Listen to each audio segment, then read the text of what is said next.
I think I'm going to lie if I say it's not going to be a rough ride. It's going to be very intense. There's a lot of commitment. There's commitment from you. There's a lot of commitment from the faculty. And even more important, there's commitment from your supervisors. Okay. So your supervisors will remain your primary contact point. And you have to, throughout this process, engage with your supervisors by setting appointments, not by drifting into the offices, by formal arrangement. But it is essential that you do go and see your supervisors as you go on.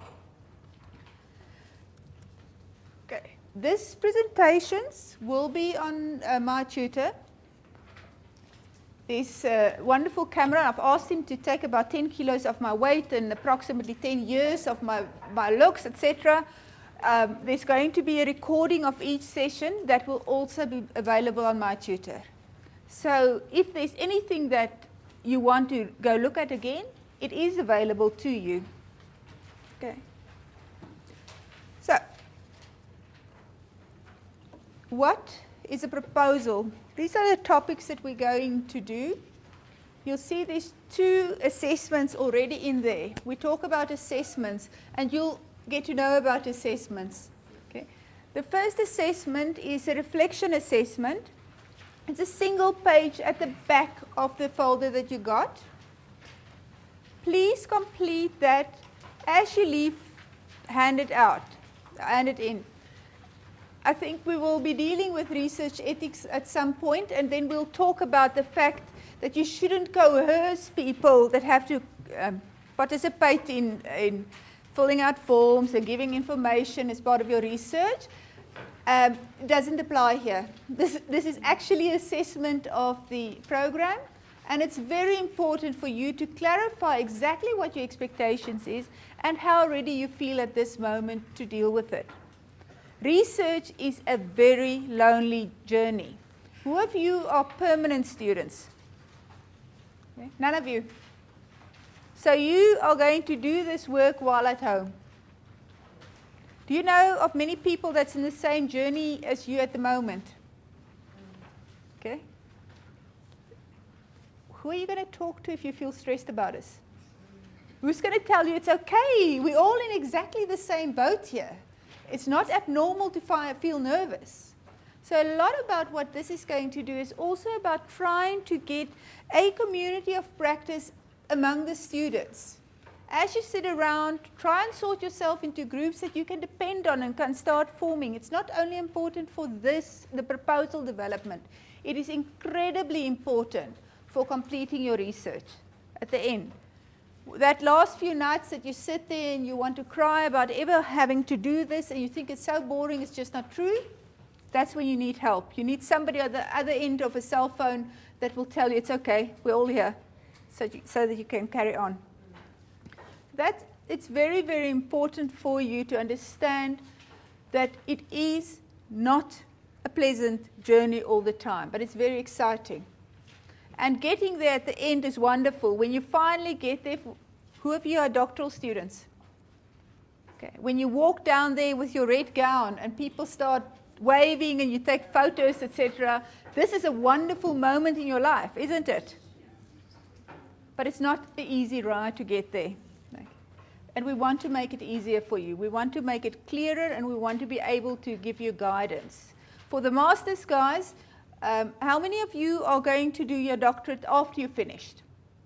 Remember, this is just the beginning. If you start with the road to masters, you are putting yourself onto the track. We want to have doctors. In South Africa, it's one of our biggest development areas, is to increase the number of doctorates. Because there's a very, very clear link between the percentage of doctorate qualified people and the development of a nation. So there's immense investment into trying to increase that. So the guys that are on the master's program, you know what? Welcome to the long journey. You're going to spend some more time here. This is about facilitating your development of your proposals. So we're going to go through, it's a process-driven approach, we're going to go through that. But the content will be, and the detail, you will receive feedback from your supervisor themselves. And some of your topics, I might know some aspects of it, but there are topics that I can assure you that what I know is very scary. But we can look at it, and there are ways that you look at a document that you can analyze what has happened, what's gone into it. Although I might not know the detail of the references, we can do that. You have to develop critical academic skills. Now, in this pack, there's another assessment. It's called a literacy test. Okay? I don't know, have you bound it in the main document? It's a separate document. I think it's about 12 pages. It should take you an hour and a half to complete.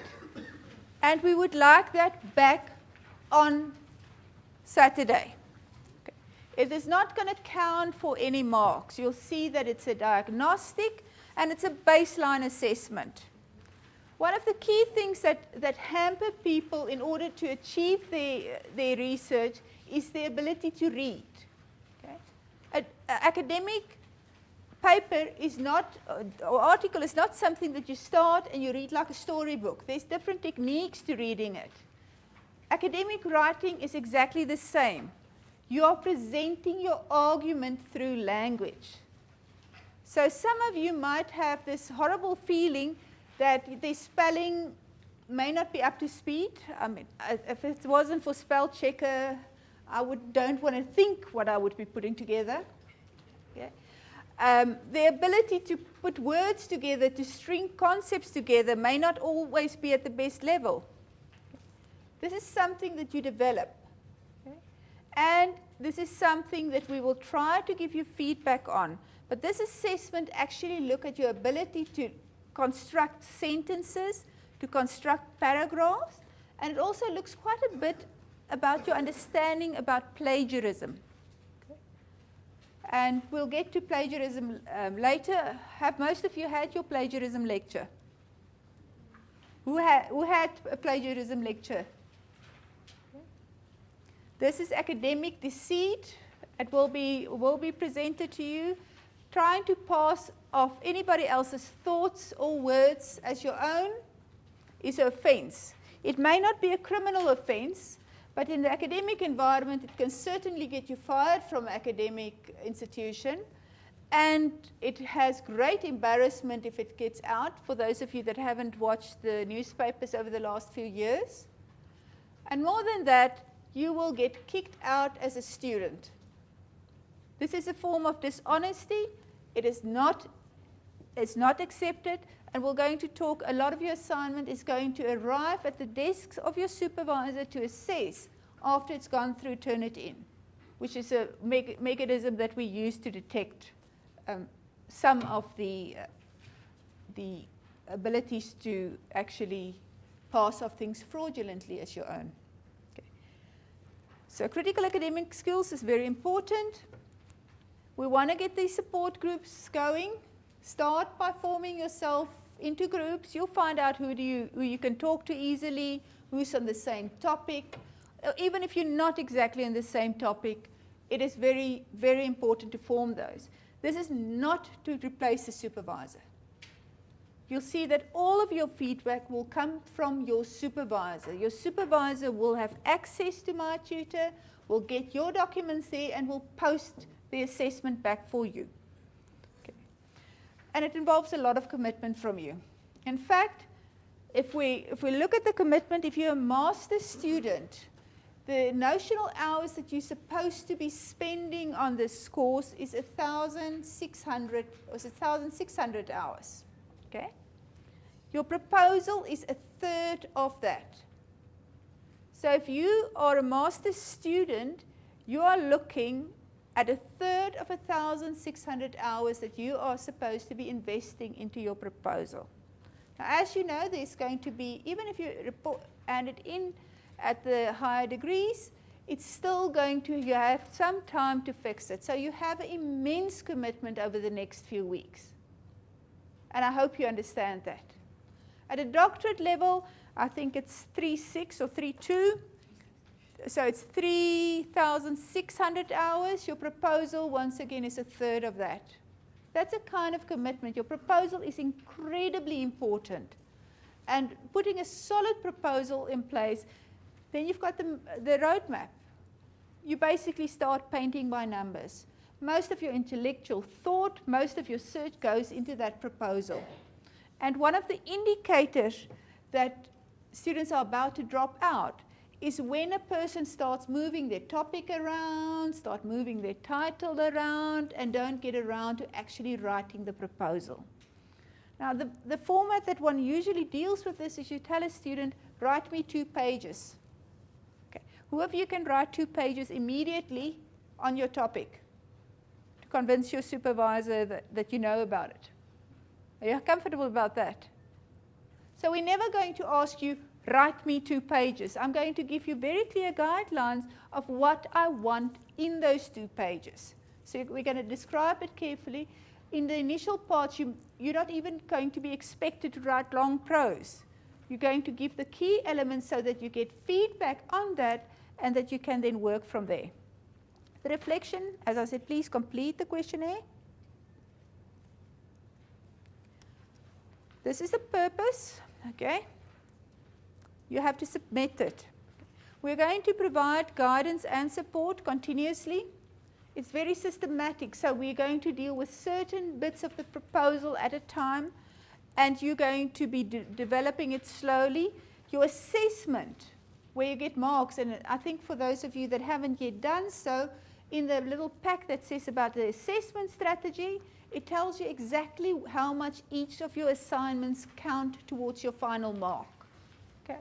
So we're actually going to go through that, and you will be getting your marks as you go along. It's not going to be an all or nothing at the end. We want you to be understanding how you're progressing throughout the process. It's distributed throughout the time, and it's very formalized.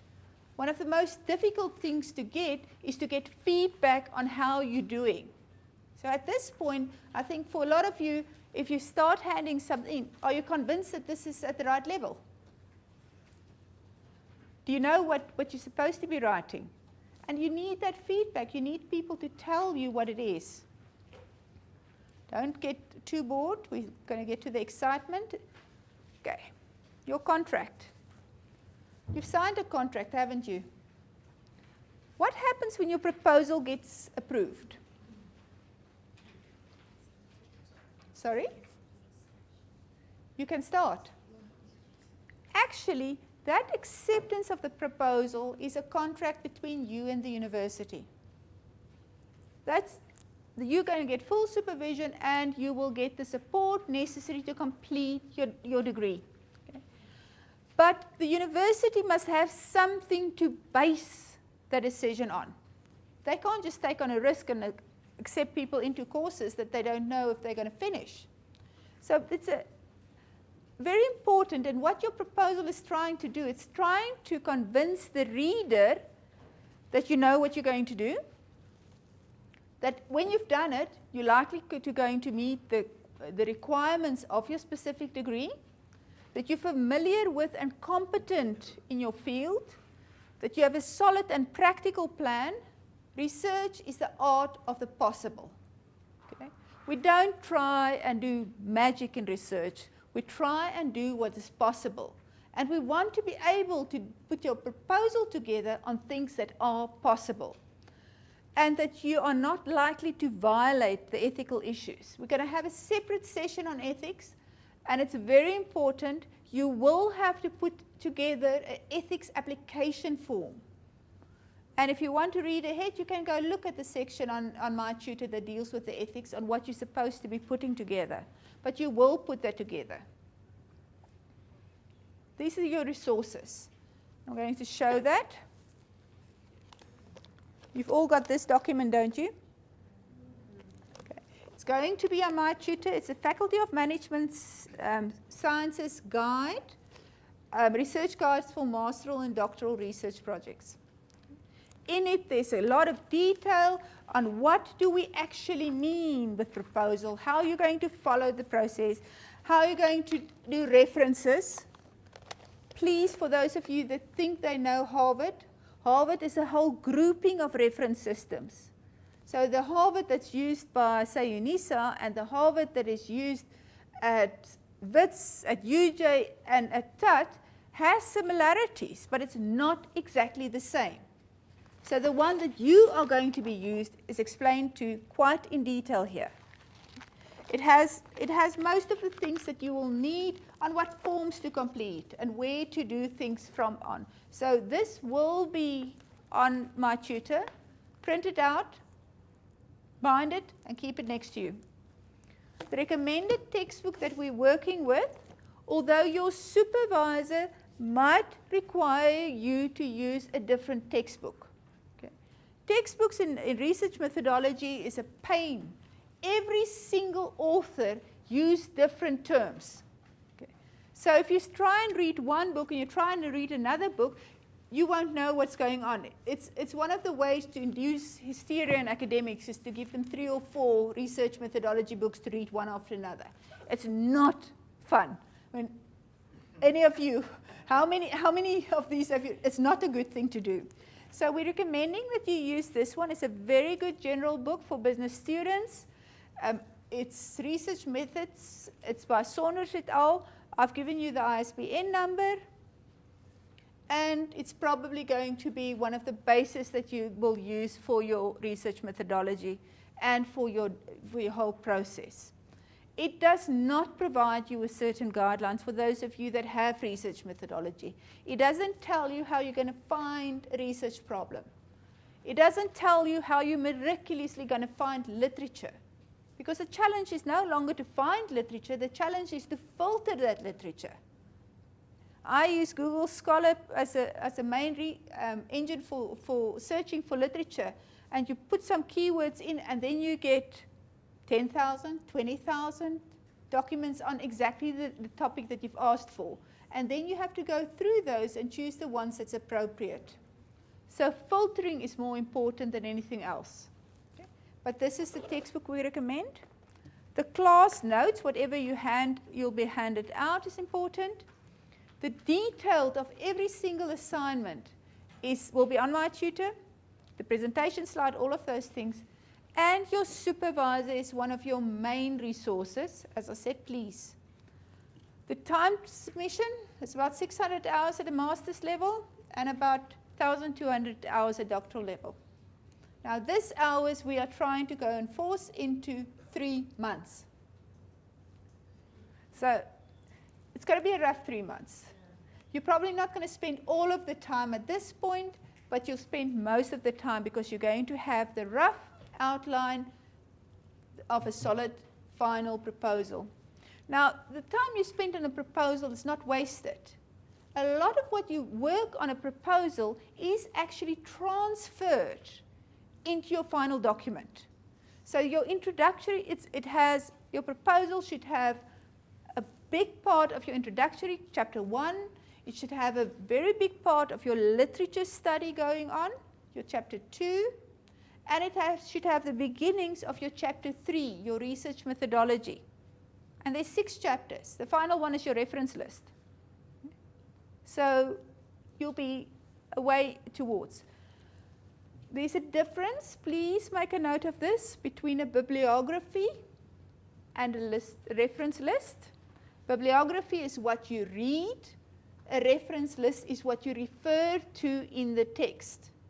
Now, I'm going to ask you to compile lists of references and articles that you've reviewed.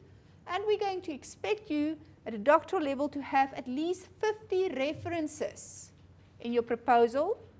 At a master's level, at least 30 references.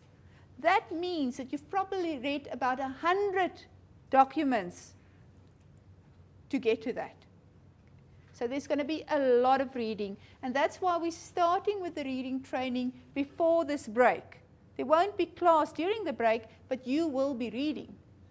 And you will be doing most of your reading. So I will be going into what assignment 1 and 2 is about, although it's going to take you some time before you submit it. But you will be working with this with your supervisors, and you'll be reading. Now, there are clear outcomes. What you will see is that we have explicit information of what we will be looking and how we will be marking every assignment and how we will be looking at your proposal. And ultimately what we want you to be able is to be able to achieve these outcomes. So when you are done with the course, we want to know that you can at least develop a data gathering strategy. What means you should have your first draft of your instruments, your questionnaires. And that's where the specialists around here comes in place, because we're just going to talk about it. But when you compile an instrument, you need specialist help. You need the guys to go through that to help to determine whether you can do anything with this instrument. You don't put together a questionnaire while you're drifting in the bath, and dream up, good idea, that's a cool idea, etc. It's a very scientific process. So we're going to go through there, because there's nothing worse than you've got all this information and you say, oops, can't answer my question because I didn't ask the right questions, and I can't go back and go and ask more people because I've asked the people and they're going to be really, really irritated if I ask them again. So it's a very formal process. We also want to know that you can commit academic communication, both reading and writing. So you will be assessed for that. We're going to see that you can do a literature review. All of those things are going to be assessed through the various assignments. Sorry, I didn't come fully again.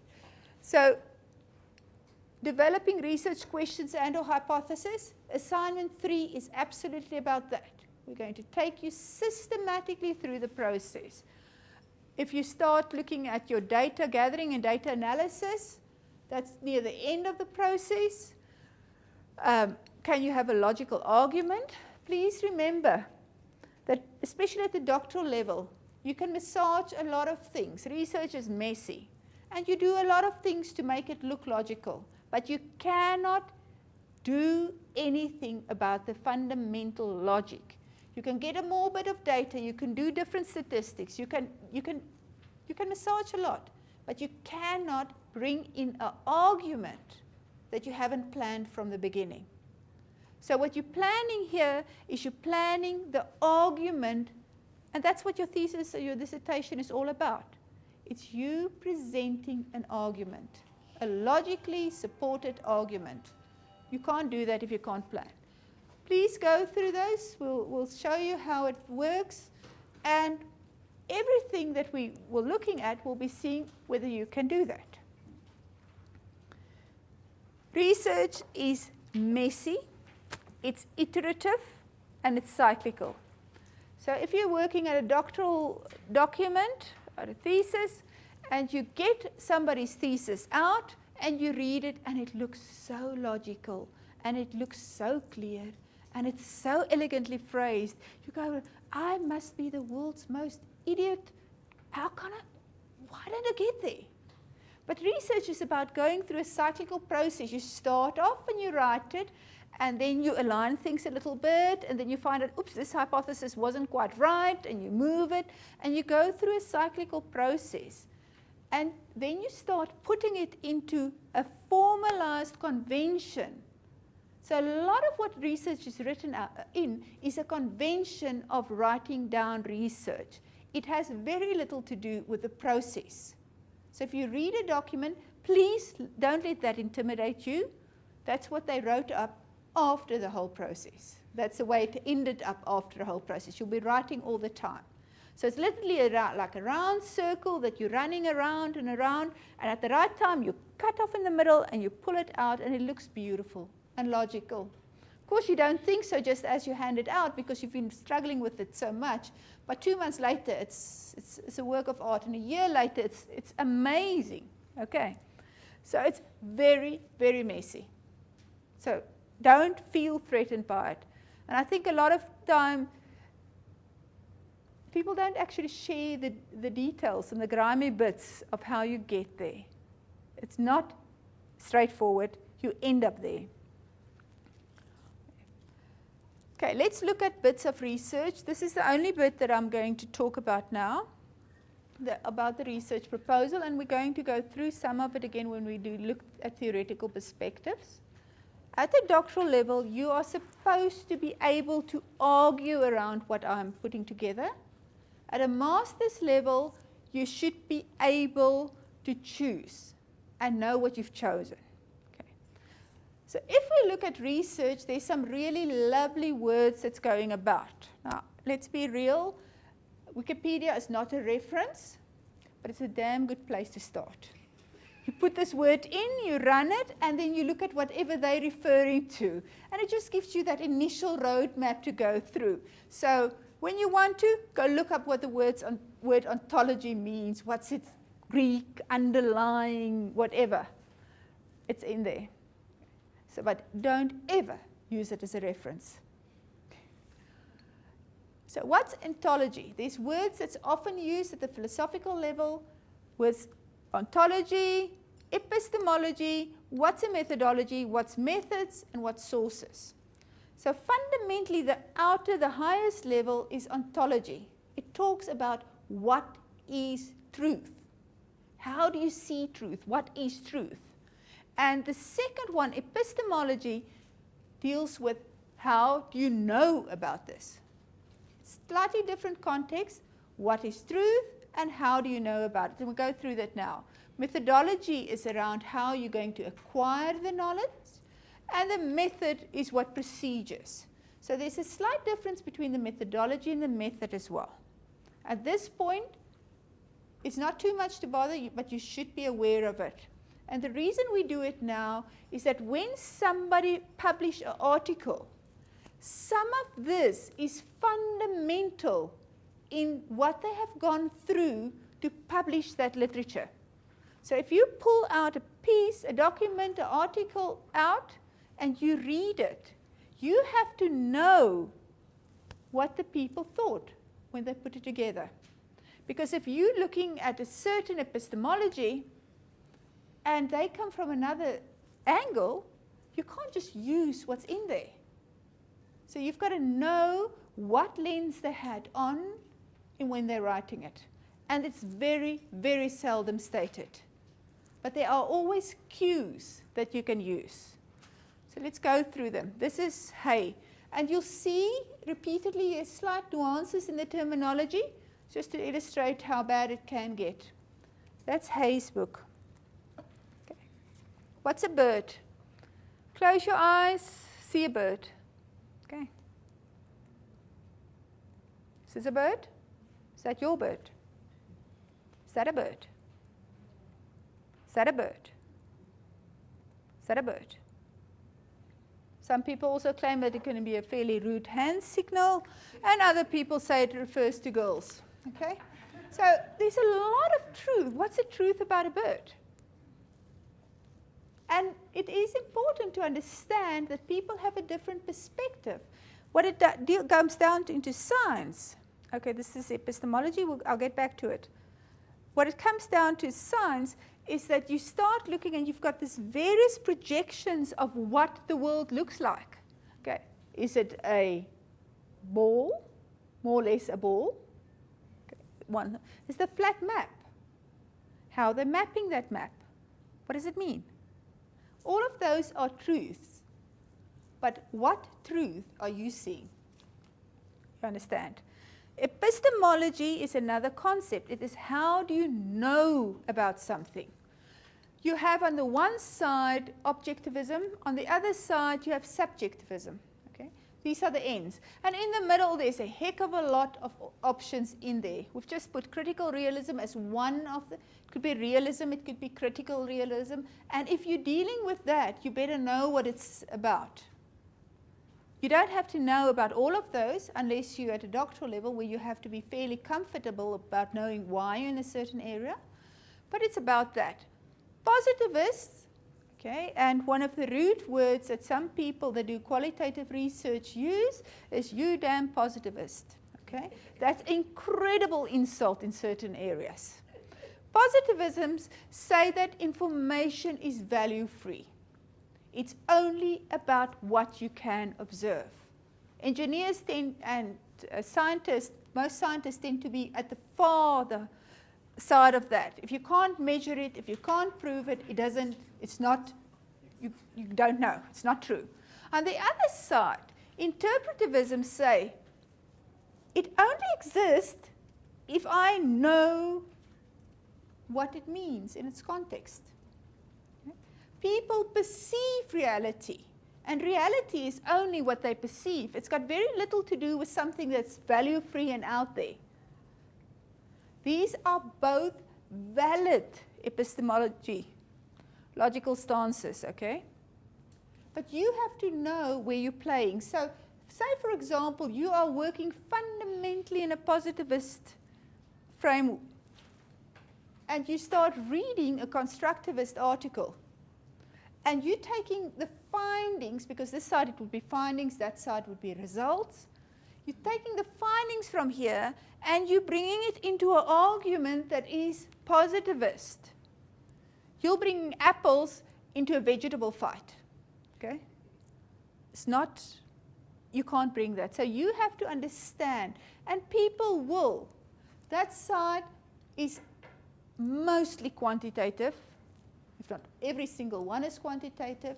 This side is mostly qualitative, but there are mixtures. You can do a lot of qualitative work there, and you can do a mixture there. In the middle, it tends to be a mixture. Critical realism specifically say that you can only understand something if you understand it from both sides. If you don't know what it is objectively and how it's experienced by people, you don't know anything about it. So it's important, you've got to understand the social context. Maybe not what every individual actor think about it. So on this side, if you want to talk about gender issues in the construction environment, okay, you're looking at it that side. You could be looking at the lived experiences of a key figure that's a female or a male person's gender perspective.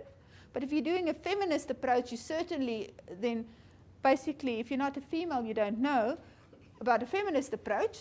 If you're using a total feminist approach, you will be looking at a female, and you'll be understanding in detail that single person's lived experiences. This side, you're going to construct the instrument, you're going to make absolutely sure it's a valid instrument, it's reliably, you're going to send out questionnaires to 5,000 or more females in the industry and some males, and you're going to measure it, and you're going to talk statistical talk about the percentage and the alpha, Cronbach alphas and everything about it. But you're looking at gender issues in construction.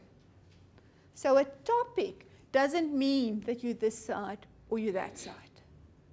It's just the way you look at the truth.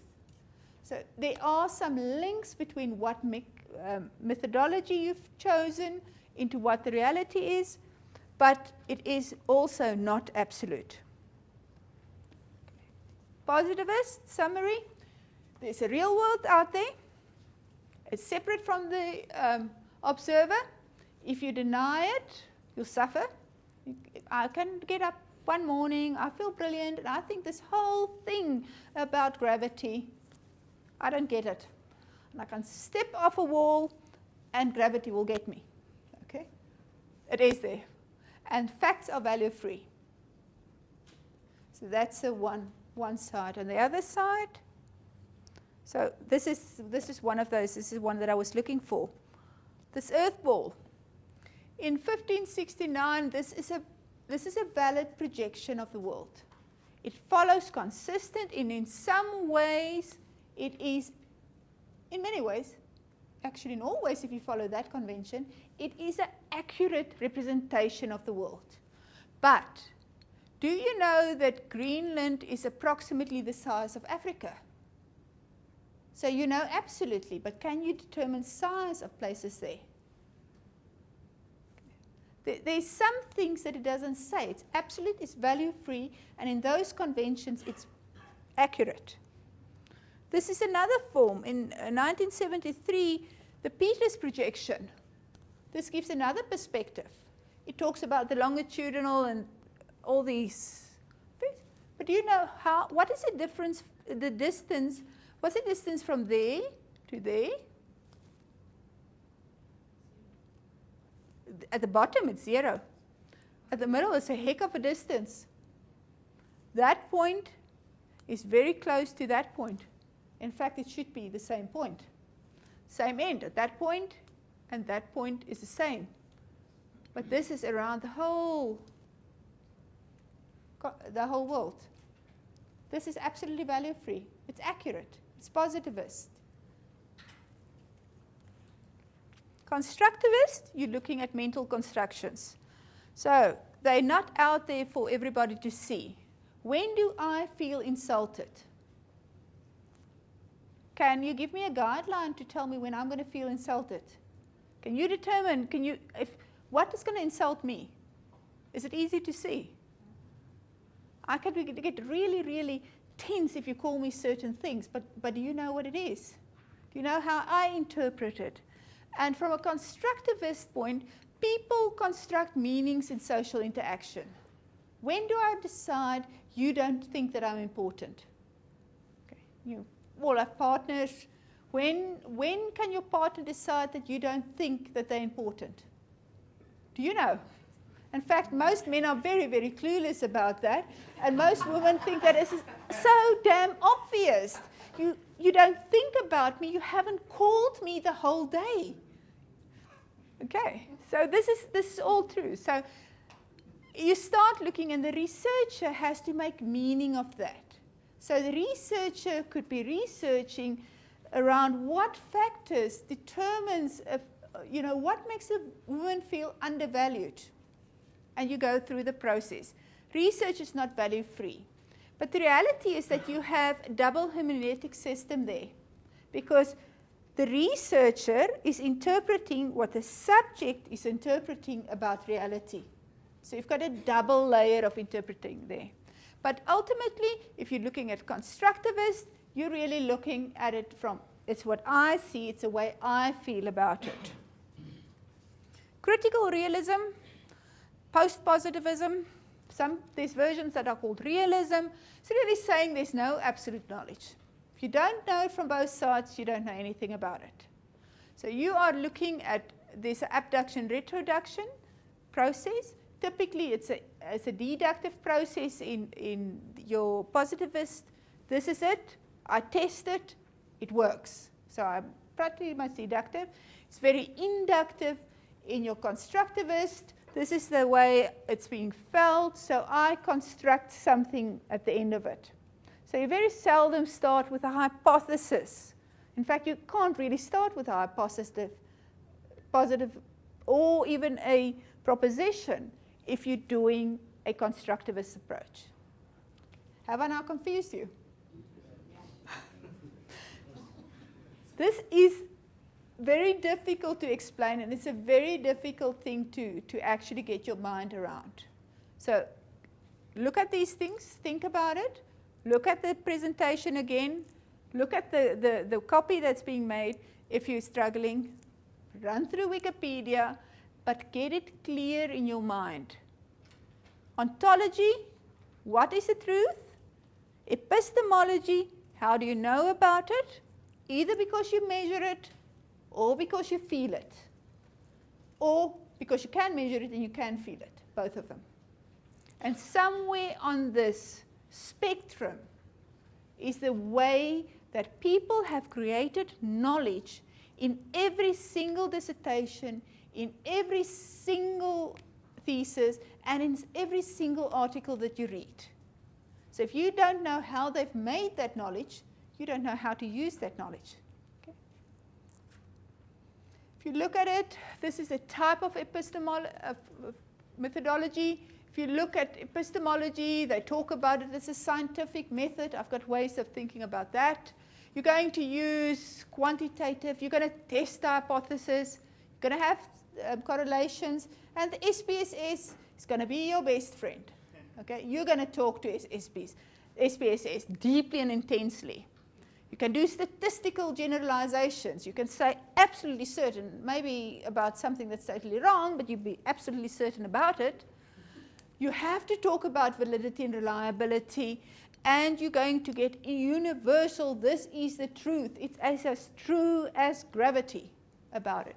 To get there, you're going to use large surveys, census data, what everybody, you're going to look at standardized questionnaires. Preferably, you're going to use that questionnaires that have already been tested. You're going to have experiments with control groups, all of those things. And you can have game theory, or you can have desk research. But that's typically what you do. So when people talk about the methodology, and in every article they will discuss the methodology gives you clues about how they think about knowledge. Positivist, the other side, and in the middle is where most of them happen. If you look at it, this is the same one. What did I do? I pressed the wrong button. Constructivist epistemology. Oh, I doubled up slides. You enter into the live world of the respondents. You will see that somebody has had intensive, in-depth interviews, or they have, in order to understand about a certain political figure, they have analyzed everything they've written. They've analyzed the findings of every single finding of a judge. Okay? It's typically a qualitative, very often a case study. It's induction. I understand, and now I am building a theory from what I'm understanding. Not I think this is true, and then I test it. You have to have sensitizing concept. You start, and it's messy, and you try and make order out of it. You use purpose of samples. So if you're doing totally constructivist approach, and somebody tells you you've got to have a random sample, you can show them the bird sign or something similar. It's not true. External validity may be an issue. Generalizability, but generalizability at that point is not clear. And for those of you that don't know it, there's 3 gods in the religion of research. Generalizability, validity, reliability. Okay. At this end, it's typically used, or it can be used as trustworthiness. This side, it is very, very valid because it's absolutely real, but it's very difficult to actually say anything about its reliability. And you can treat trends. You will use things like gaining the trust of people. You will be having focus groups that you look at. You will have participatory observance. You're doing research in something that you are a part of. Okay? Action research, one of those, but it's more used in the middle. You'll be doing discourse analysis. Discourse analysis is not looking at a document and counting the number of words, the order in which people say it, the tone of what they used. All those things are important in discourse. In-depth interview, ethnomethodology, life histories, and things like that. Those are the methodologies. So if you see those methodologies, then you know that it's totally constructivist. In the middle, you're going to use mixed method, and your theoretical framework will typically be several theoretical frameworks. We're going to work on theory later. So if you're looking in the middle, which most of you are going to do, you have to be aware of competing theories that explain what makes people feel motivated. Okay, where's the human? Okay, what makes people feel motivated? Okay. What theory are you using to describe that from? What else makes people feel motivated? Power, feeling worthwhile, all those things. And every single thing, if you say that, I can pick up what theory you're using to understand motivation. Are you using a stick approach? Or you use a carrot approach, or you use a stick and a sharpened carrot approach, okay? So I can start seeing it. And if you're dealing with critical realism or somewhere in the middle, you have to be aware of alternative theoretical frameworks, theories that explain something. And if you see people talking about more than one theory, then you know they're in the middle. Now the Saunders approach, the way they're looking at it, they're really looking at a philosophy choice, approach choice, methodological choice, and a strategy. These are all linked. What that means is they have condensed the things into a reasonable and a workable format. Okay. And if you're at a master's level, this is good enough. But you have to be aware of the rest. So, and they call it the Reese's onion. I can't understand why they say it's an onion. It may be layered, but it looks bloody eggy to me. And so on page 160, you see this thing repeatedly through the process. It's a really, really deep and intense set of things together. But if we go through the outer layer of the onion, you're looking at philosophical choices, and they're really talking about epistemology here. Pragmatism says, not if it's true or not, it doesn't matter how you know about it. If you can't use it, it's useless. Okay, so pragmatism is a slight angle on that. And there's quite a lot of work. Very often you'll find that the work done at the University of Technology, or people that work at Mode 2 type work, is in the pragmatist form of epistemology. The next layer, you're looking about your approach. Remember, are you going to put a hypothesis up there and test it, so you're deducting all the way, or you're going to look at the reality and build up a theory, the differences, okay? And it talks, and abduction is you running up and down in the middle, and if you're doing any work in the middle areas of the process, you will probably be using both. Now, if you try and do induction work in the engineering faculty, you can do it. It's possible. It just takes a long while to convince them. Okay, it's a very painful route. So typically what will happen with you is when you talk to your supervisor, you'll find that in your specific discipline, there's a way that's regarded as the way to do it. And as you read through all the articles that you're looking at, you'll be picking up what is the way that this discipline thinks about reality. You can think about it differently, but it's just not going to be that easy for you. So if you want to prove something to the world, you can take another view. If you want to get your degree, go with the flow. Okay.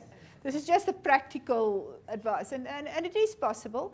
For those of you that want to complete it, that is not doing this purely as your development as a human being, go with the flow. Then you have your methodological choices. Are you going to do a mono method, only qualitative, only quantitative? Are you going to use multi-method? In other words, I'm going to use only qualitative, but I'm using in-depth interviews and case studies, more than one method. Or am I only going to do absolutely quantitative, so I'm doing detailed surveys and I'm using, say, census data, one side. And mixed method is what you do in the middle. You use whatever it takes. And you may be using both. You may take a phased approach that you first do qualitative, follow that up with quantitative. First do quantitative, follow it up with qualitative. The moment you see that, you know that the argument is abduction. Then you make strategic choices. Are you going to do experiments? What are you going to do? For those of you that are really brave and think they want to do ethnographic type of research, it's great. Add another double your time. It's incredibly important. It's very, very valuable, but it tends to be much slower. If you use surveys, it tends to be a little bit quicker because you can send out a questionnaire, you can get your information back, and you can process it. You don't have to really struggle with it. If you use archival results, if you use mostly secondary data, it's even quicker. So it is important in your understanding of the practical, can I do it kind of work, to make very, very hard decisions about what method you're going to use. Because it is, among other things, going to have an effect on the time frame that you're going to use it. Grounded theory, very popular. But if you want to do it thoroughly, it's also a fairly slow process, and you will be reading and reading and reading way beyond anything else. Okay. Action research, as you can probably do, is something I'm very comfortable, case study research and action research. Action research does say something about me, the first word being part of it. Literacy test, this is the point where if we had full time, I would have talked to you about doing a bit of that literacy test. It's baseline. In other words, it's an assessment form. We want to know where people are approximately at it. It's also diagnostic. If we go through those assessments and we pick up a trend that there is difficulties around certain things, we can put interventions in. Okay.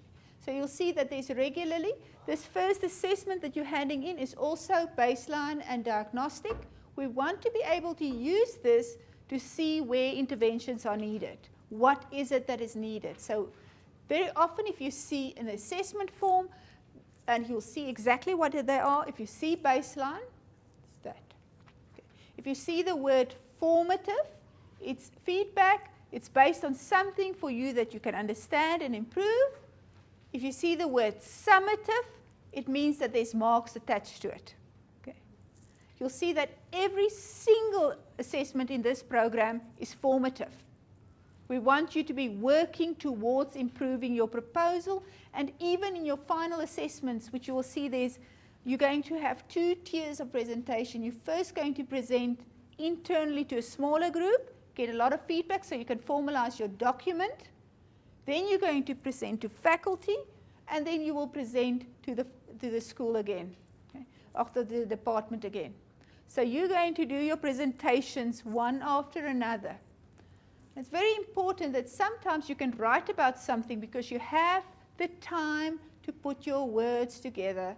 You can string them the right way and you can feel comfortable about it. But it is another ball game to be able to talk to it. And if you get cornered by sort of in 2 months' time, and I ask you, what's this about? You have to be able to use 3 sentences to describe what you're doing. And it's not very easy. There's so much. How do you condense it? You'll get a 15-minute slot in the first session to present your work. 15 minutes is not a long time. It's needed for us to know at what point are you. Okay. Now I want you to get a page out that looks something like that. There's the schedule, and then it's behind the schedule. Behind the schedule, it's a form that looks like this.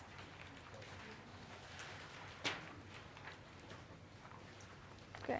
What you will see is on that line, from there to there, is all of the outcomes. In other words, those things that I told you that you will be able to do after this course, we know that you want to be doing, they're all listed there. Okay. On this side is all the assessments. It's not a test, it's an assessment that's going to happen to you. And as you can see, you'll be assessed from one side to another side.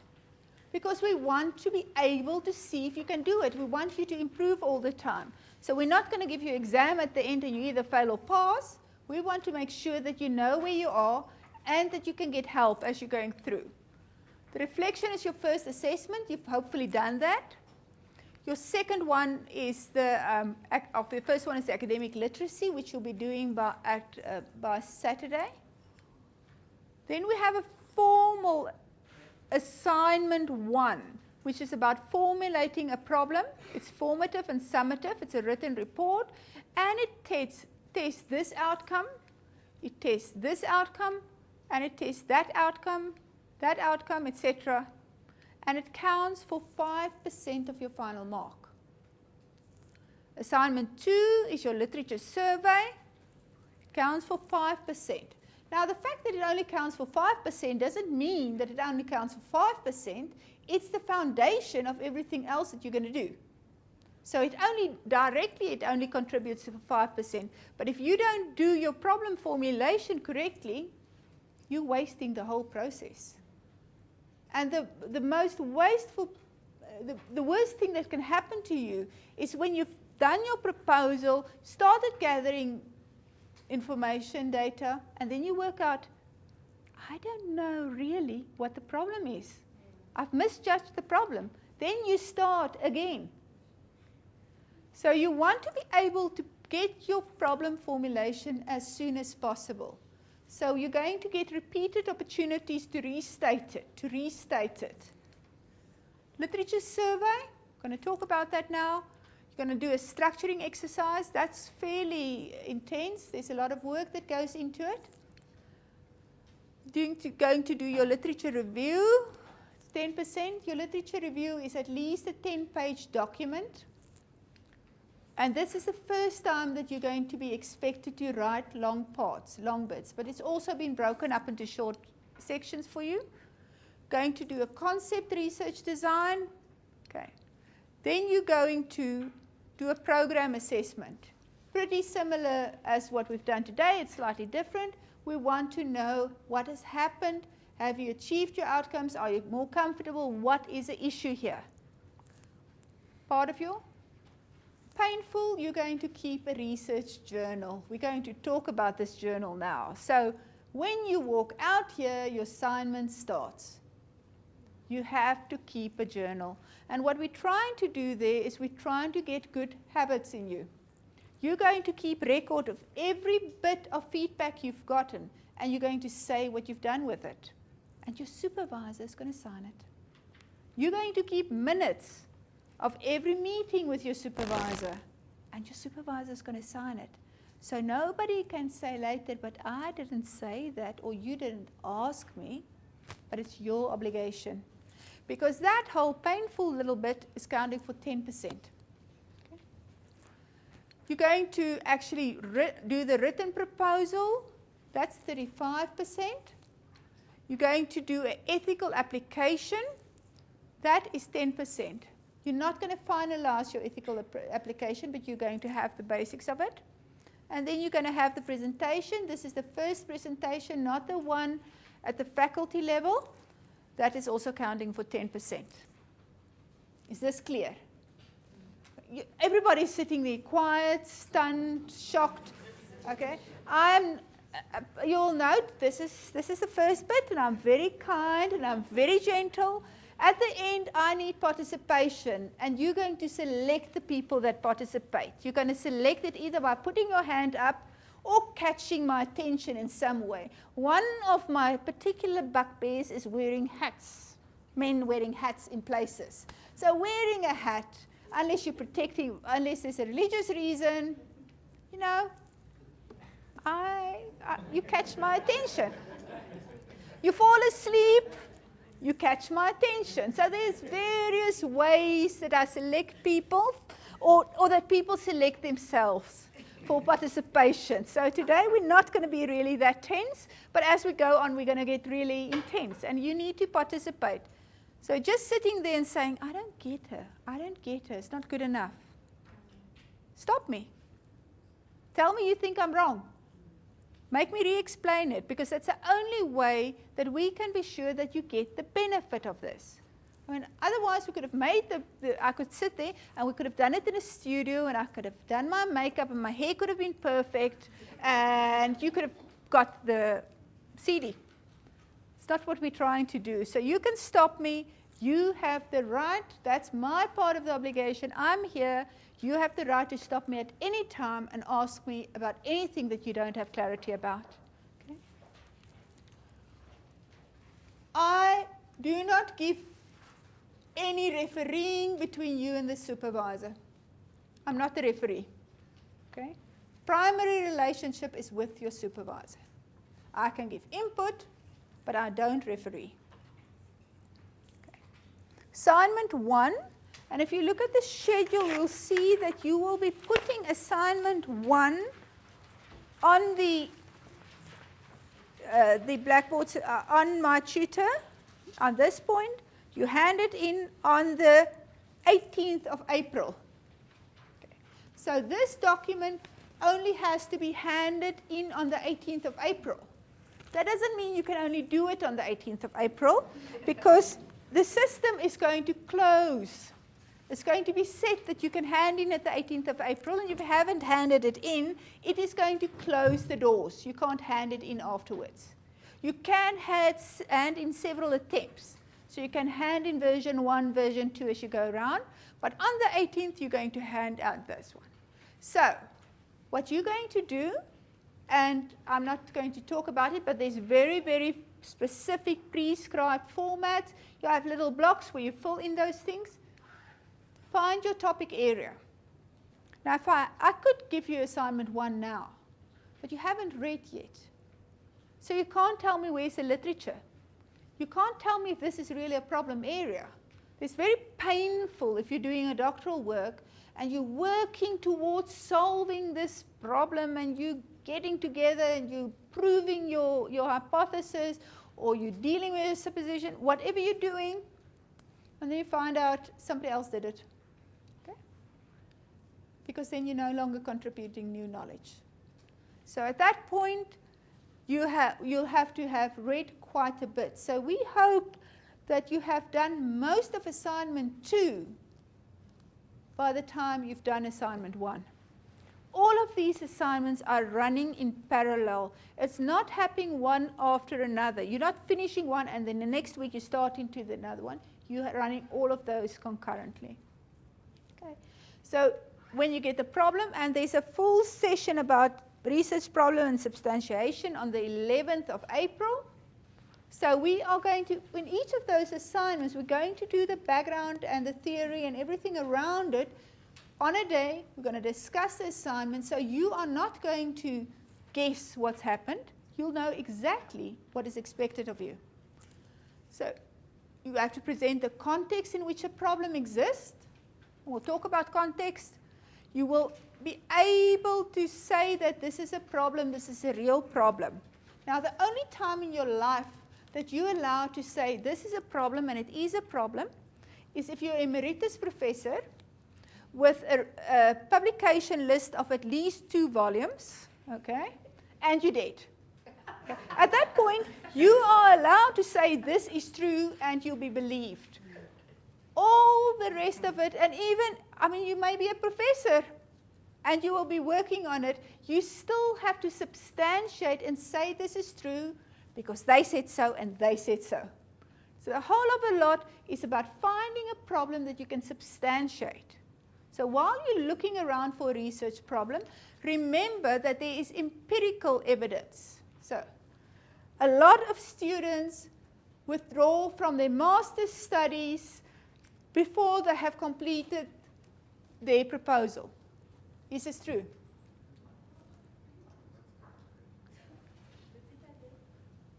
There's a lot of students that withdraw from their master's studies before they have completed their proposal. Can I start with research there? No. Because I have to say, there's analysis at TUT.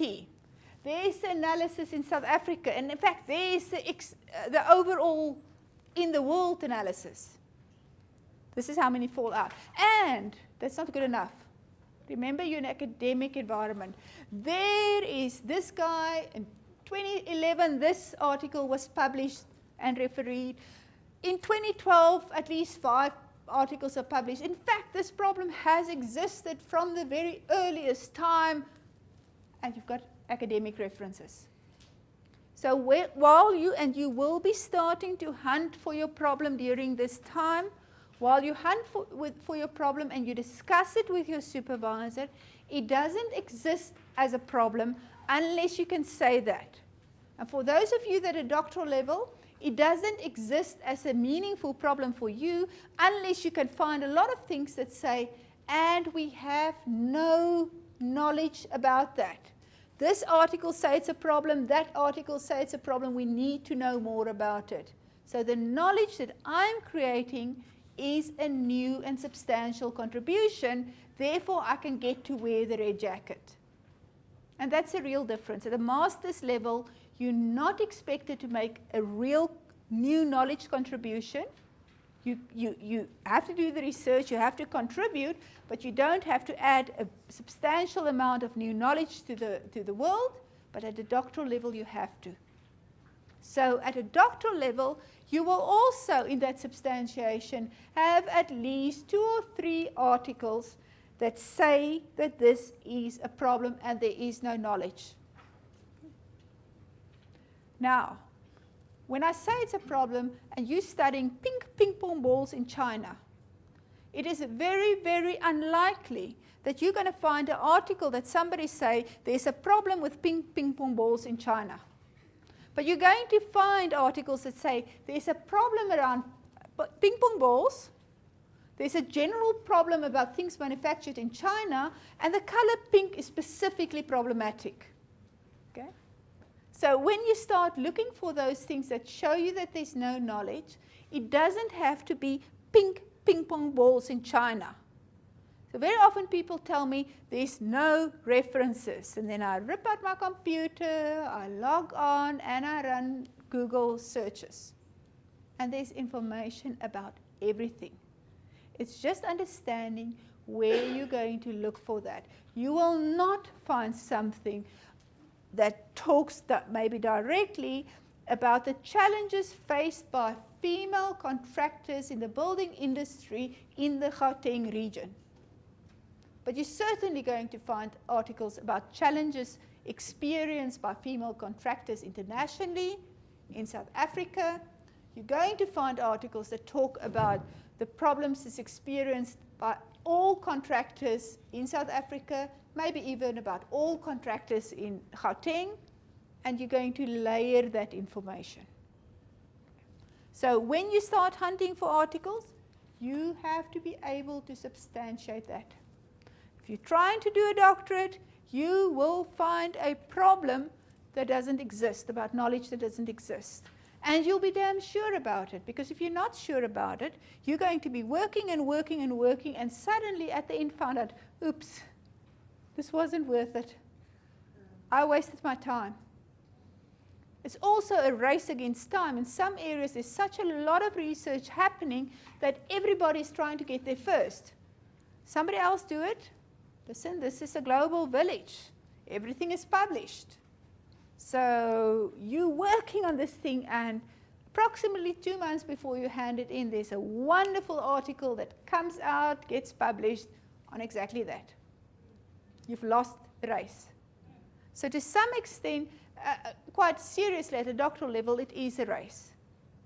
Just because it's a gap doesn't mean that somebody else didn't see that as a gap as well. So you've got to find a gap, and you've got to start racing to address that gap. So at a doctoral level, it's not only a problem, it's also a gap in knowledge.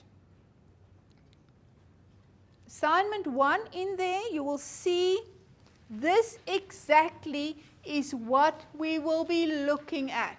And when we do assignment 1, I'm going to talk about what I mean with clarity of aim. Okay? So in every single assignment, you will see exactly what is going to be there. So when you go through and you start reading, can you do that? Is it possible? Do you have enough substantiation? Do you know what's the ethical issues behind it? When we do with ethics, we'll actually talk about it in a lot more detail. But what ethical issues is around knowing about this? Assignment 2, and this is the one that you'll really be doing over the break. Okay? At this point, at least 20 to 30 sources. That means you'll probably read about 50 articles to get there. Okay? At least. You will have, and what you will find in there is in your documents, you'll find there's both a Word document that you have to complete, where you, among other things, tell your supervisor exactly who's the guys writing on this topic, who's the authors, what's the current debate on this topic. And you'll be putting an Excel spreadsheet together. These are all headings on that Excel spreadsheet. So for every article that you are reading, you have to know who's the author, when, everything, you write this down so you can find it again, and you put the electronic source. preferably you load it and you link it in there as well. Okay. And, okay. Now, we know about acts of God and the things that can happen with you. But one of the things that's very, very important, if you haven't planned a project or anything, and this is a project, we'll get to that now, gods get very active. Okay. In the group of you, I think around here, at least 3 of you will have their laptop stolen during 2013. This is not an off chance. This is a very, very serious likelihood. Okay. How are you going to store your information? Because remember, all of these things happen. We're going to have backups. Okay. I had a very traumatic experience just after I handed in my doctorate for examination. I was really dead tired. I had the thing ring bound. I had it sent off under armed guard. I sat down and I put my laptop down, and it was at the stages that CD writers weren't in every computer, and I had IT cut me a CD and I put it in there, and then I thought, you know what? Today I'm going to leave my laptop in the office. I've had it. I am going to go home and I'm not even going to look at anything. And when I got back the next day, it wasn't there. I walked out there, tears streaming. I didn't care. I mean, nothing was good. I was crying. I left. I returned a few days later, got the hard copy of the hard copy, and I had somebody start typing it again. Okay. At least I had a hard copy. This can happen, and it is likely to happen to you. So please plan about that. When you do this, we are going to have a point where you can keep record on the My Tutor document. Okay? So you can put your documents, your working documents in there. It's only accessible to yourself. It is, and the coordinator, but it's there. It's there. And unless somebody blows up the mainframe around here, you're okay. Okay? Please do that. When you read every article, what type of research did people do? What methods are used? What are the assumptions? When you present something, there's always something that you assume is true. What do they assume is true? And very often they won't write it explicitly in that article. They won't say, I assume this is true. But you can read and you can see what are they looking. You start looking at something about challenges in small constructing firms, and it's been written in America, okay, and you see that, in fact, they are not dealing with resource-intensive construction. What does it tell you? They are having certain assumptions in there. And while you're reading an article, you are trying to find out, how does this person think about it? How did they get the information? What are the assumptions? What's the limitations of this study? And in a good article, it's explicitly stated, but in others it may not. And what findings? Qualitative, we use the word findings, quantitative results. What findings or results did they get? And how is it linked to your own research? So you're going to be able to hand in at least 20 to 30 articles, and by the end, doctoral students will have at least 50 of this, and the master students at least 30, which means you will be reading over the next few weeks that you've just now seen, that you won't see me and you won't hear me whining at you. You'll be whining at yourself. Okay? You'll be reading. And that's why Saturday is so important. What we're going to look at, you analyze the articles. In other words, did you just write key things, or how deep is your analysis? Is it relevant to your topic area, or did you just take some shared out and every single person read one and you put it together? Recency. Not all of your articles have to be brand new. And recency is in the last 5 years. Now please note, if you're doing a doctorate, the last 5 years apply to when you hand in the thing for examination. Okay? So you'll be continuously updating it, because now if you look for last 5 years, in about 3 years' time, it's going to be a different 5 years. In fact, only the last 2 years will be counting. And you will substantiate your problem and the relevance of your knowledge gap, you'll be substantiating in articles that are as close as possible, because then you know it's still not solved. So you'll be continuously updating it. But at this point, 75% in the last 5 years. Now, there are seminal articles. There are articles, and you'll pick them up. In every article you read about it, somebody will be referring to some document. Okay? Those are seminal articles. You don't get away by having some Chinese whisper about what somebody said about what somebody else wrote. You will go and read that article. You will find it. Okay? So secondary references, masters, you can maybe get away with 1 or 2 of those. At doctoral level, no. You read the original. That means if you're working in operations management, you talk about Taylor and you didn't read the 1920s book by Taylor and interpret it for yourself, doesn't count. Okay. So there are some of those articles, or some of your sources may be really, really old, but they're critical. So you're not great if you've got everything in the last 5 years. You have to find those seminal work, the basis on which everybody else happens as well. Bulk has to be journal articles, some limited conference papers, and when we talk about the validness of it, remember the biggest and the most important thing is who checked it before you published it, who reviewed it. And if you try and publish in any journal, you will know that you will get at least 1 or 2 people saying it's nonsense, I'm not publishing it, until they accept it. So the number of people that have gone through it and verified that it is indeed okay to be published determines how valid that is as a source. And in many conferences, you hand in an abstract, you get there with a PowerPoint presentation and sometimes a few pages, and it gets reviewed while it's presented, but it's still in the conference proceedings. So conferences tend to be a little bit dicey. But new and cutting-edge stuff gets presented at conferences, because you present it at a conference once or twice before you publish the article. Okay? So you need a balance. Got to analyze it. Okay, this is the last bit, and then I'll let you go, or you let yourself go.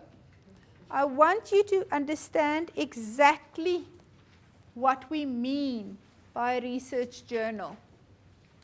You are keeping a research journal. You have to have it signed. The first thing that's in there is something that you will have handed in or submitted on my tutor by the 11th of April, and it's in your pack under a memorandum of understanding. Okay, looks like this. Now, this is not something you sign on your own. You fill it in. You take it to your supervisor. In there, your supervisor tells you what they expect from you, and you state what you think you expect from them. They will correct your misunderstandings. Supervisors are not editors, okay? They do not enjoy taking a document and going through them in detail and writing exactly where your sentences should be corrected and things like that. That's not a supervisor's job, okay? So what do you expect of your supervisor? How long do you think it's reasonable for you to give a document in and get it back from your supervisor? We've got timelines on you'll see when it's going to be back, but in your intermittent things, what is acceptable? So you're going to have a very detailed and intense conversation about this. And your supervisor is going to disillusion you several times. Okay? They actually do not sit there behind the door, and the moment you pitch up there, they're suddenly available for you. They actually have other things they do, and among other things, they sleep. Yeah. Most of us do tend to want to sleep between sort of 12 and 4 in the mornings. It's minimum time we need that. And we actually sometimes take a day off We do go out and eat and do things. We're not always at your beck and call. So in there, or we might be going overseas or something. In there, there's also something about the expectations when that person is available. This is about your agreement between you and your supervisor. And it's not your agreement that your supervisor agrees with. Okay. Very, very essential. You'll get that signed. It deals with a lot of things, and you'll see everywhere there's a commence by the supervisor. So you'll fill it in. It will be available electronically. You fill it in. You'll discuss it. You'll come to some level of agreement, and it will get signed. Okay. You have until the 11th of April, during which I must add that some of your supervisors, if not all, actually do take Easter off as well. They're human beings. Okay, so they may not be available during that time, so you better make arrangements out when to do it fairly quickly. You will get some agreement. Okay. First thing, a memorandum of understanding. Second thing about your document, you have to put together a project plan. Now, I didn't do project management. Okay. I'm not going to talk to you about what's in a project plan. I assume that you, at this level, are capable of going and finding out what's in a project plan. But at the very least, you'll have a Gantt chart. You understand what your resources are. Your timelines, your deadlines are fixed. There's no negotiations about that. They're fixed. So how are you going to do this? How are you going to be able to manage to get a proposal in time? When do things have to be? What activities do you have to do? Your literature review happens, and when we talk about your research plan about how you're going to execute it, happens from now until maybe a day before you submit. Happens all the time. So you can't tell me, this is my literature review, that's my experimentation, and I move through that, and then afterwards I'm going to write it. These happen simultaneously. Have them reflect. Your feedback log, very, very important. It is the most frustrating thing for a supervisor if they've told you something, they gave you feedback, and you ignore it. It happens very often. Either you didn't know exactly what they meant, or you thought that's nuisance, and they'll give it to you again and again, and you'll get it from the faculty, and these things will come up again. But you will keep record, you yourself and nobody else, in a table format. At what time and from where did you get? Say you got something from a presentation or from other members of the faculty. What did you get? What exactly is the feedback? Maybe it's a rubric that you received after your assignment. Maybe it's a marked up document. Your supervisor felt very enthusiastic, took your document and electronically marked it up, or gave you a written format which you then scan and add there. Okay. Or it's an oral assessment. Where did you get it? What exactly did you hear, and what did you do about it? And your supervisor signs this off so that we know what information that you get. You're going to get formative feedback. This whole process focuses on giving you feedback. We want to know what you've done with it. And you want to know. And you will be getting feedback. The last one you get is when you get your examination back and they say, okay, we recommend that it gets accepted, but do this now. And you don't know exactly what they mean with it, and you don't know how to incorporate it. We want you to be able to understand that and to be able to do that. And we want you to take the responsibility of making sure that you take that feedback on board. It's pretty useless for us to give you that feedback and work and spend nights through working, which we quite often do, and you just ignore it. Okay. And it doesn't mean that I give you a track change document and you put accept in there. It's not the way it works. One of the reasons I don't use track changes, I put comments in. I don't want you to just accept it, and then it's my work. And you know, I've done it. I don't have to do it again.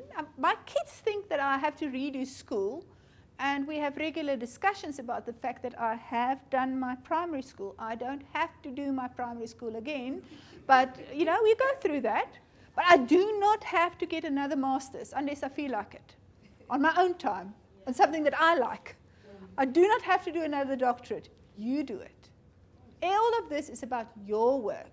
Guidance can be given, but nobody else is going to do what you then get a stamp of approval. This person has a master's degree. No, in fact, your supervisor got another one. Okay?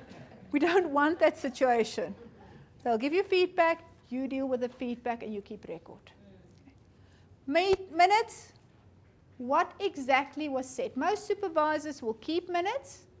You will keep those minutes, and it will be signed off by the supervisor that this is a true and accurate reflection of what happened there. Okay? Minutes is not something that you made up afterwards and you leave the nasty bits out that you didn't want to hear. Minutes is where the supervisor actually agrees, yes, this is it. This can be handwritten and scanned. Remember, the electronic submission is the truth according to this whole process. Or it can be typed and signed off and scanned most of the times in any case. So these things. So in your research journal, this has to be kept up to date, and you've got to start now with that. When we mark, and this is what will be marked at the end of, for the 10%, is your MOU in there? I'm not going to go through it and say, oh, is it a good quality MOU or not? It's going to be approved internal by a supervisor and signed off by the head of department, and that's your business.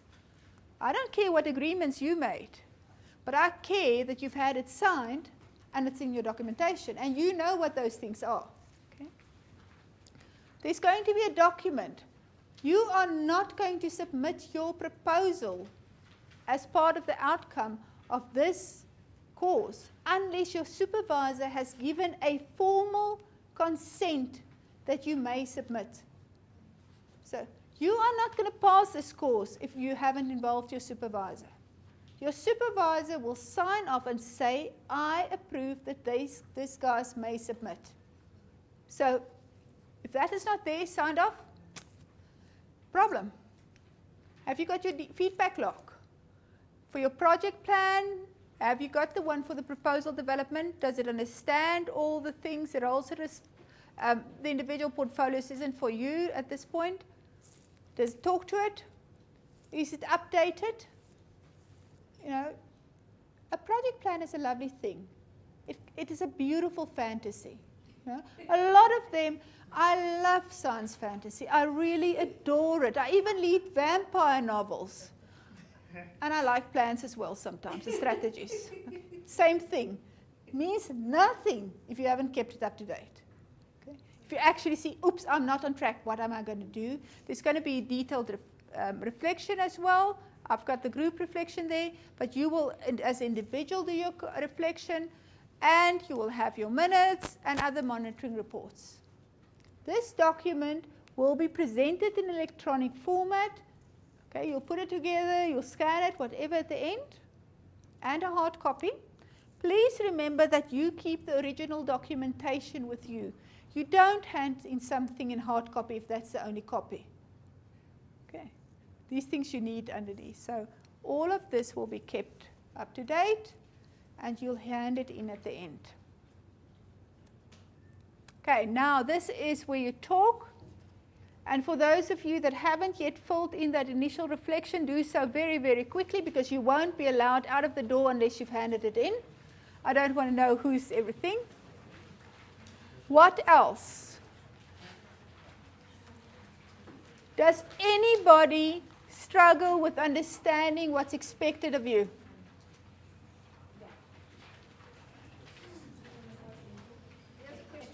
Yes? Question number 1. If I have 2 supervisors, what do I do? If you have 2 supervisors, you have the normal challenge. Both of them MOU? No. MOU with both of them.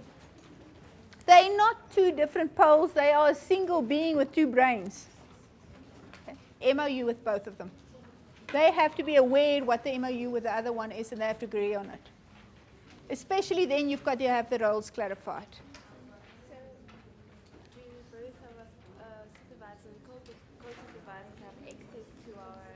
I don't know.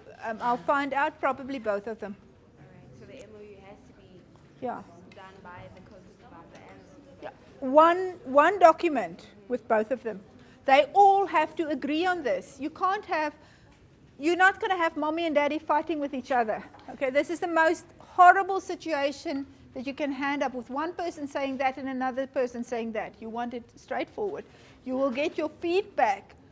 All of your feedback will be channeled through your main supervisor, not from all kinds of, it will come in. There's a co-supervisor, there's not a, it's a predominant.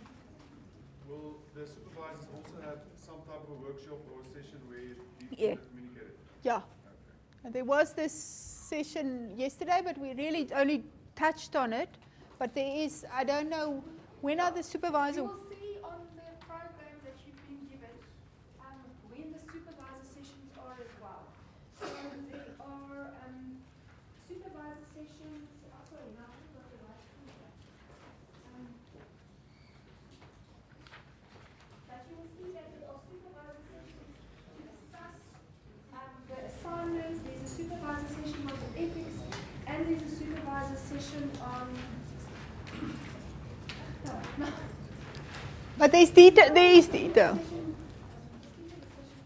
Your supervisor also have access to this recording, to the notes. So you can't go tell your supervisor that you didn't know if your supervisor can go through the recordings and see that you in fact did know. Yeah. Okay? Okay. But you will see everything that is in italic here. There's a supervisor workshop on Turnitin, because we need to get the supervisors to understand how to use Turnitin. There's a supervisor workshop on the assessment rubrics, and then there is one on the ethics. Okay. So we will be talking to the supervisors on a regular basis, and this is what we have scheduled for now. If necessary, we will schedule more sessions with the supervisors as well. And then I am always available if your supervisor want to talk, then they have to schedule a meeting and we can discuss it. Your primary relationship is with your supervisor. Anything else? Anybody else that's not certain? Speak now or forever hold your peace. Okay, thanks, guys. Oh, no, there's somebody. Are you going to use the same venue on Saturdays? On Saturday, are we going to use this venue? Yes, this coming Saturday, we will be using this venue. Probably we will keep this venue because I think that we don't need to go to a smaller venue. So we probably will have all the sessions in this venue.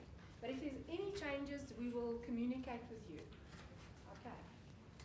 Yes. I've been doing calculations of the hours. And you stressed? Yes. Not stressed, I'm just concerned to say, I've done calculations here of how many hours from the 1,200, and then I've calculated the number of days until June. You are not, that's what I'm saying, you are not going to do the detail. Remember, it was even stated, when you put your proposal together, you've got to get some feedback as well. And obviously to then fully develop some of that, work that should have been done in the proposal is going to take the rest.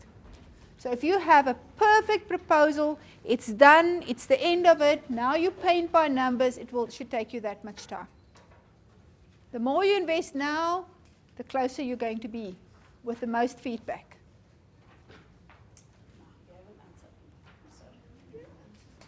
There is not enough hours from now till June to do it. It's not enough.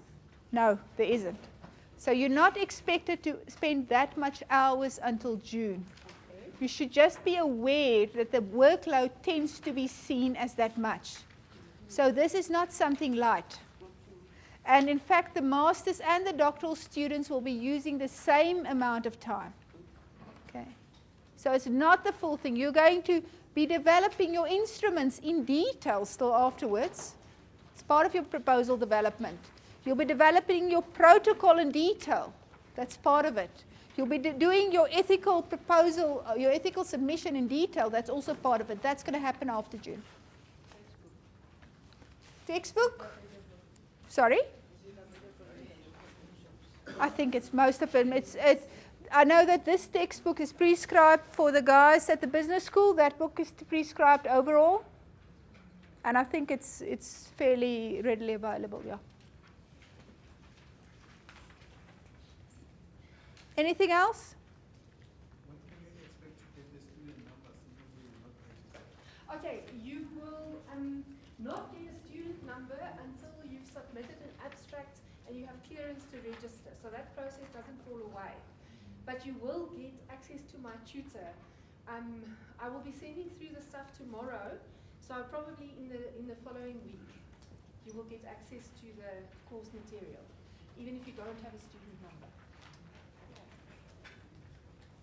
The normal registration process, will this be part of your process or should we run with it alongside submitting our abstracts and so on? Would this be?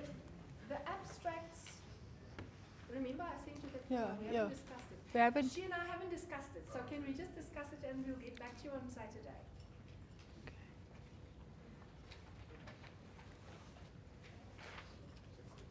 Okay, so by now, even if you don't have your research methodology book yet, and it's highly recommended from the beginning, but really necessary, essential from assignment 5 onwards, get hold of this one. It's going to be posted on my tutor, print it out, and become really, really familiar with it.